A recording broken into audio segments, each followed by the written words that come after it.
साथियों नमो बुद्धाय।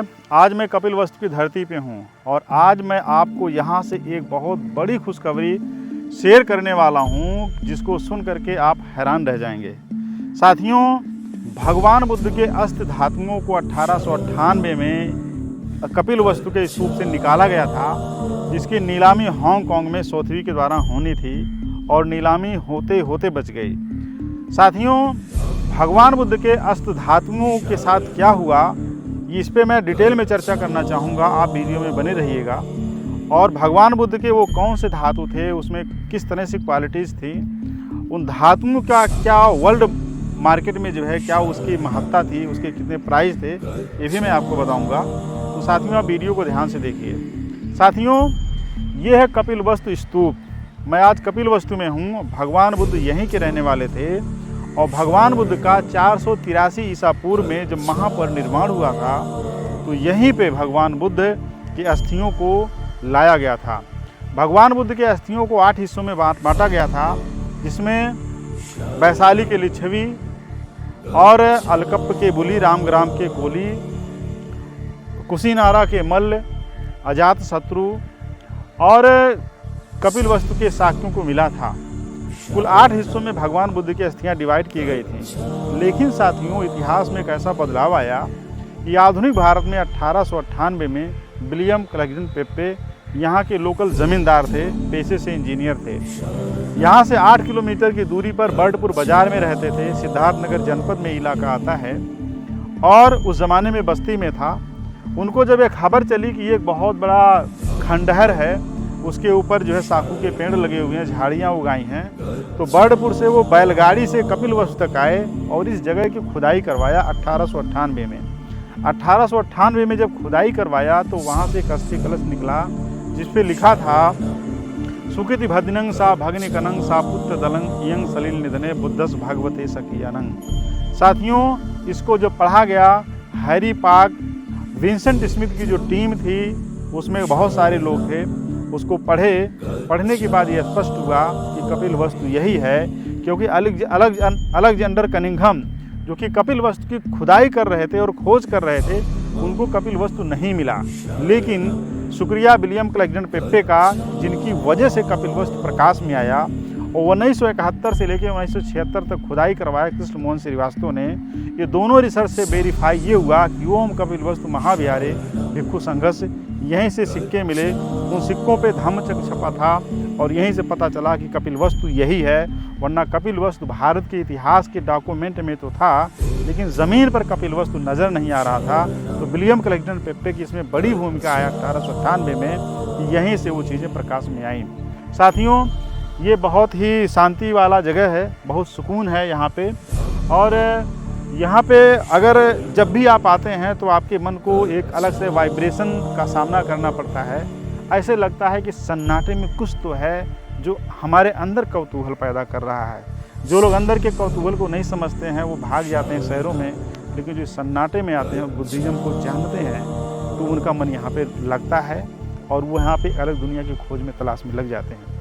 साथियों, 7 मई को सुबह 8 बजे विलियम क्लैगडन पेप्पे के द्वारा जो यहाँ से भगवान बुद्ध के अष्ट धातु निकले थे, उसमें से मूंगा, नीलम, पन्ना, सोना आदि जवाहरात थे, जिनका विश्व बाजार में 16,000 करोड़ रुपए के आसपास उसकी वर्तमान कीमत है। तो कलकत्ता की म्यूजियम में कुछ चीज़ें रखी गई थीं और विलियम क्लैगडन पेप्पे अपने साथ जो है ब्रिटेन लेके चले गए थे। साथियों, जब वो ब्रिटेन लेके गए तो उनके तीसरी पीढ़ी के लोगों ने जो है हांगकांग में, सोथबी एक संस्था है जो कि यूके की है, यूनाइटेड नेशन की है, यूनाइटेड किंगडम यानी ब्रिटेन की है, वहाँ के द्वारा स्थापित सोथबी के माध्यम से हांगकांग में उसकी नीलामी होने जा रही थी, जो भगवान बुद्ध के आभूषण थे। ऐसे में साथियों जो है, जैसे भी हम लोग को खबर चला, मैं, मेरे मित्र नितिन मेश्राम जी, सूरज कुमार बौद्ध जी, अरविंद कुमार जी, सभी लोग लगे और हम लोगों ने भारत सरकार को, प्राइम मिनिस्टर को लेटर लिखा और वह लेटर वायरल हुआ। और उस लेटर के माध्यम से जो है हांगकांग एम्बेसी पे, हांगकांग गवर्नमेंट पे एक दबाव बनाया गया कि भारतवर्ष के अंदर प्राप्त कोई भी सांस्कृतिक वैल्यूज, सभ्यता से जुड़े हुए जो वैल्यूज हैं, जो भी चीज़ें हैं प्राप्त हैं, उसको दुनिया के बाज़ार में बेचा नहीं जा सकता है। 1878 भारत खजाना अधिनियम इंडियन ट्रेजरी एक्ट के तहत ईस्ट इंडिया कंपनी के अनुसार कोई भी ईस्ट इंडिया कंपनी का अगर अधिकारी है, कर्मचारी है, अगर वह कोई भी चीज़ भारत में पाता है खुदाई के दौरान या किसी भी रूप से, तो वह उसका कस्टोडियन हो सकता है, उसका ओनर नहीं हो सकता है। मतलब जो है आप ब्रिटिश पार्लियामेंट में या ब्रिटिश जो है ईस्ट इंडिया कंपनी में आप जॉब करते हैं और भारत भूमि पे आप नौकरी कर रहे हैं, ऐसे में कोई बहुमूल्य चीज़ अगर आप पाते हैं, चाहे वो खुदाई में हो या चाहे कहीं पर भी हो, तो आप उसको हिरासत में कुछ दिन तक अपने पास रख सकते हैं। और लेकिन आप हिरासत में रख सकते हैं, लेकिन उसके मालिक नहीं हो सकते हैं, उसको आपको ब्रिटिश गवर्नमेंट को सौंपना ही पड़ेगा। ऐसे में जो है कि जो विलियम क्लेटन की फैमिली थी जो है, उन्होंने ईस्ट इंडिया कंपनी के नियमों का वायलेशन किया और 1971 यूनेस्को और जो तमाम जो रेगुलेशंस हैं भारत सरकार के और यूनेस्को हेरिटेज के जो है, उसका भी उसमें एक उल्लंघन शामिल था। 1892 में जो है सांची का जो स्तूप है, सांची के स्तूप से महामोगलाना और सारिपुत्रा के अवशेषों को कलकत्ता के अल्बर्ट म्यूजियम में जाया गया था। लेकिन वहाँ पे जब केस फाइल हुआ तो उसको पुनः जो है सांची के स्तूप में ला करके रीइंस्टॉल किया गया। तो साथियों, इस प्रकार से जो है कि किसी भी देश के सांस्कृतिक और सभ्यता से जुड़े हुए कोई वैल्यूज हैं, कोई महत्वपूर्ण चीज़ें हैं जो उस देश की संस्कृति, सभ्यता, इतिहास को बयान करती हैं, जन भावनाओं से जुड़ी चीज़ें हैं, तो वो ना तो खरीदी जा सकती हैं, ना बेची जा सकती हैं और ना ही किसी बाज़ार में नीलाम की जा सकती हैं। तो भगवान बुद्ध की अस्थियाँ जो है, जो नीलाम होनी थी, जो अस्थि धातु नीलाम होने थे, जो रेलिक्स जेम थे नीलाम होने थे, उसको हम लोगों के लेटर के द्वारा कैंसिल कराया गया। और कैंसिल कराने के बाद उसमें भारत सरकार ने ये कहा था कि सोथबी पूरे दुनिया की कम्युनिटी के साथ बौद्ध कम्युनिटी से माफ़ी मांगे। दूसरा, उसको रिपैट्रिएट करे, भारत सरकार को पुनः वो वापस करे जो है। ऐसे में जो है वो प्रक्रिया चली और कल यानी 30 जुलाई को भारत में जो है भगवान बुद्ध के पवित्र अस्थि धातु और जो नीलम, मूगा, पन्ना, सोना आदि जो आभूषण थे, वो हवाई जहाज़ से भारत भूमि पे आए और वहाँ के नेशनल म्यूजियम में पार्लियामेंट के सामने रखे गए हैं। तो जो भी साथी हमारा वीडियो देख रहे हैं, भगवान बुद्ध के उस पवित्र अस्थि धातुओं का दर्शन करने के लिए दिल्ली के नेशनल म्यूजियम में ज़रूर जाएं, जो कि सेंट्रल सेक्रेटरीट मेट्रो के पास में है। आप मेट्रो से भी जा सकते हैं और जेएनयू साइड से आते हैं तो आप 615 बस भी पकड़ सकते हैं। तो साथियों, ये वो ऐतिहासिक भूमि है। इस सन्नाटे को आप इस बात से जोड़ करके देख लीजिए, जब पूरी दुनिया में वीरानी छाई हुई थी तो भारत में 16 गणराज्य, 16 महाजनपद, 10 गणराज्य थे। उस 10 गणराज्यों में से एक गणराज्य था शाक्य गणराज्य, जिसकी राजधानी थी कपिलवस्तु, और ये वही स्तूपा है जिसके राजकुमार सम्यक संबुद्ध बने, जिनके अष्ट धातुओं को यहाँ पे रखा गया था। तो साथियों जो है, इस बात को समझिए, भगवान बुद्ध का जब महापरिनिर्वाण 483 BC में कुशीनारा में केसाल वन में हुआ था, तो भगवान बुद्ध ने कहा था आनंद से कि जो विनय है, ये जो विनय की रक्षा करेगा वो धम्म की रक्षा करेगा, और विनय जब जिंदा रहेगा तो धम्म जिंदा रहेगा। तो मेरे डिसअपीयरेंस में, मेरे जाने के बाद बौद्ध धर्म की जो उसकी दार्शनिक मीमांसा है, उसका जो तत्व मीमांसा है और उसके जो प्रचारक और विचारक हैं, अगर इसको सही रास्ते पे लेकर के चलेंगे तो इस धम्म का कभी अंत नहीं होगा। और पूरे विश्व में इसलिए बौद्ध धर्म पे बहुत सारे हमले हुए, तमाम विश्वविद्यालय गिराए गए, बहुत सारे लाइब्रेरियों को जलाया गया, बावजूद इसके बौद्ध धर्म को भारत से या दुनिया से कहीं से मिटाया नहीं जा सकता। क्योंकि आप हार्डवेयर जला तो सकते हैं, सॉफ्टवेयर कैसे जलाएंगे। तो बुद्धिज़्म हम लोगों के अंदर हमारे DNA का हिस्सा है, हमारी साइकोलॉजी का हिस्सा है।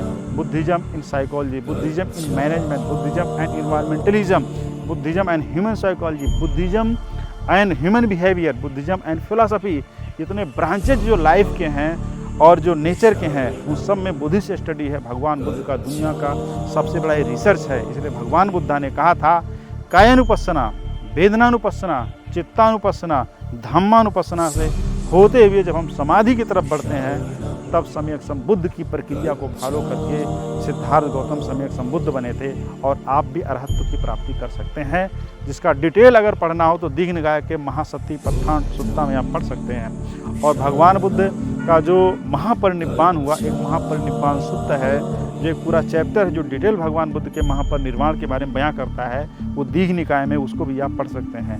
तो साथियों, सम्राट अशोक जो है जब बाद में स्तूपों का निर्माण कराने लगे तो उन्होंने 7 स्तूपों से भगवान बुद्ध के अस्थि अवशेषों को निकाला था। लेकिन जब वो रामग्राम गए तो रामग्राम के कोली उनसे युद्ध करने के लिए खड़े हो गए और बोले कि हम भगवान बुद्ध के अष्ट धातुओं को हाथ नहीं लगाने देंगे। बेशक आप सम्राट हैं, बावजूद इसके जो है हम भगवान बुद्ध के अस्मिता के साथ छेड़खानी नहीं करेंगे। तो सम्राट अशोक ने 7 जगहों से अष्ट धातुओं को निकलवा करके 84,000 स्तूप बनवाया था। ये गप्पबाजी नहीं है साथियों, इसका प्रमाण दीघ निकाय दीपवंश में है, जाकर के आप पढ़ सकते हैं। और सम्राट अशोक के समय में 96 करोड़ रुपया उन्होंने अपने राजकोष से बौद्ध धर्म के प्रचार के लिए दान किया था। उस ज़माने का 96 करोड़ आज के ज़माने में कितना होगा आप इसका अंदाज़ा लगा सकते हैं, क्योंकि थर्ड बुद्धिस्ट काउंसिल सम्राट अशोक के समय में पाटलिपुत्रा में हुआ था। 60,000 बौद्ध भिक्षु थे, इसमें से 8 विद्वानों को देश विदेश के प्रचार के लिए भेजा गया था। तो साथियों, इतिहास बदलता रहा और संस्कृतियों पे तमाम आँच आती रही। नालंदा विश्वविद्यालय गिराया गया बख्तियार खिलजी के द्वारा, और बहुत सारे बौद्ध भिक्षुओं को इस देश के अंदर मारा गया, बहुत सारे बौद्ध स्थलों को नुकसान पहुंचाया गया।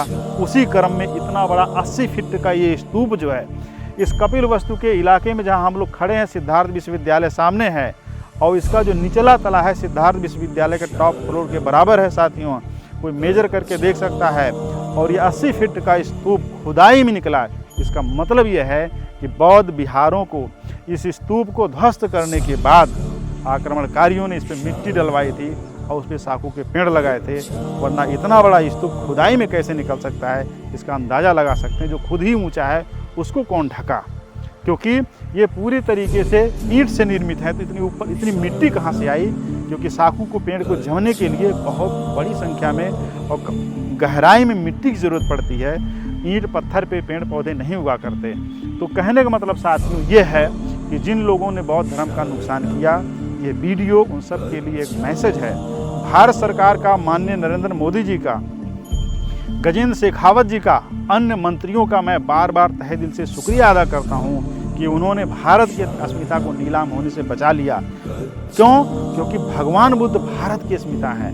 पूरी दुनिया के अंदर अगर बौद्ध धर्म पूरी दुनिया में अगर भारत को विश्व गुरु कहा जाता है तो भगवान बुद्ध की वजह से कहा जाता है, क्योंकि पूरी दुनिया ने जिनको गुरु माना, जिनका ज्ञान पूरी दुनिया में गया, सम्राट अशोक के थर्ड बुद्धिस्ट काउंसिल के द्वारा, यानी तृतीय बौद्ध संगीत के माध्यम से। तो जिन देशों में बौद्ध धर्म फैला, वहाँ के लोगों ने बुद्धिज्म को पढ़ा और जाना समझा। इसीलिए भारत अगर पूरी दुनिया का गुरु है तो भगवान बुद्ध की वजह से है। तो भगवान बुद्ध भारत की अस्मिता हैं। अगर उनसे जुड़ा हुआ कोई भी चीज़ नीलाम होता है, ये भारत की अस्मिता नीलाम होने वाली बात हो जाती है। तो साथियों जो है ये बड़ा गौरव का पल है। आज मन बहुत खुश है जो है कि आज मैं कपिलवस्तु में हूँ और आप लोगों से वह न्यूज़ शेयर कर रहा हूँ कि यहीं से जो है जो अस्थि धातु जो है वहाँ पे गए थे। आप लोग ज़रूर दर्शन करेंगे। यहाँ पे कपिलवस्तु आइए तो ज़रूर घूमिए, यहाँ पे नाइट स्टे कीजिए। कभी यहाँ पर आइए तो आप मुझसे भी मिल सकते हैं। और साथियों, भगवान बुद्ध को अक्सर कमल के पेड़ पे बैठा हुआ, कमल के पौधे पे बैठा हुआ दिखाया जाता है, जो चित्रकारी की जाती है। उनके जन्म से जुड़ा हुआ कमल के पुष्प को दिखाया जाता है। तो अगर इसके जस्ट बगल में अगर आप देखेंगे जो है तो कमल के पुष्प यहाँ पे खिले हुए हैं साथियों, आप इसको जो है देख सकते हैं।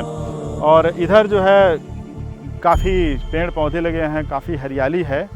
और जो कुशीनारा का नाम पड़ा वो कुश की वजह से पड़ा। ये कुश यहाँ पर भी हैं और ये कुश जो आपको दिखाई दे रहे हैं जिससे काश पैदा होता है, ये कुशीनारा के बेल्ट में बड़ी संख्या में आते हैं।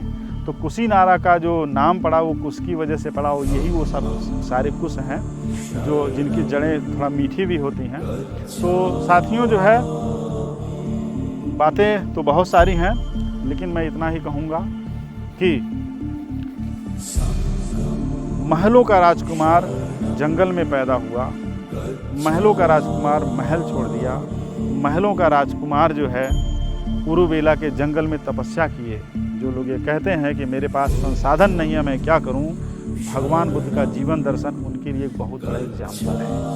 नंबर 1 बात। और नंबर दूसरी बात, जो लोग ये कहते हैं मेरे बचपन में मेरे मदर फादर नहीं रहे, एक्सपायर हो गए, मैं अनाथ हूँ, भगवान बुद्ध उनके लिए बड़ा एग्जाम्पल हैं, क्योंकि भगवान बुद्ध जब वो मात्र 5 दिन के थे, उनकी माता महामाया देवी का महापरिनिर्वाण हो गया था।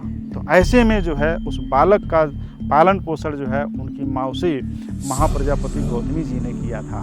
तो जिन लोगों को भी मौसी का प्रेम मिला है, उनको अपनी मौसी के प्रति जो है कृतज्ञ होना चाहिए, उनका हेल्प करना चाहिए, और ये बात सोचना चाहिए कि दुनिया को ज्ञान देने वाले अनाथ थे, दुनिया को ज्ञान देने वाले सब कुछ त्याग करके दुनिया को बदले और अपने अंदर इंस्पिरेशन लाइए। सोचिए, इतिहास है, फैक्ट है, कोई फेक और मोटिवेशनल बात नहीं है कि कहीं से एग्जाम्पल सेट करके आपको मोटिवेट कर दिया गया, आप इमोशनल हो गए। ये भगवान बुद्ध का जीवंत उदाहरण है, इसके एक ने हजारों प्रमाण है।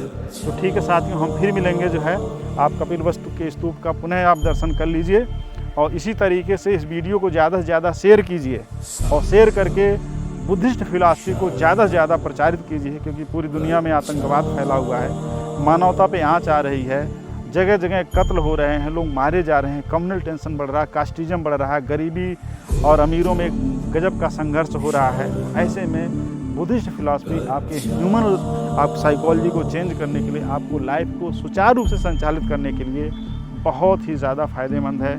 फिर हम मिलेंगे, तब तक के लिए नमो बुद्धाय, नमो धम्माय, नमो संघाय, बहुत बहुत बधाई। Thank you very much.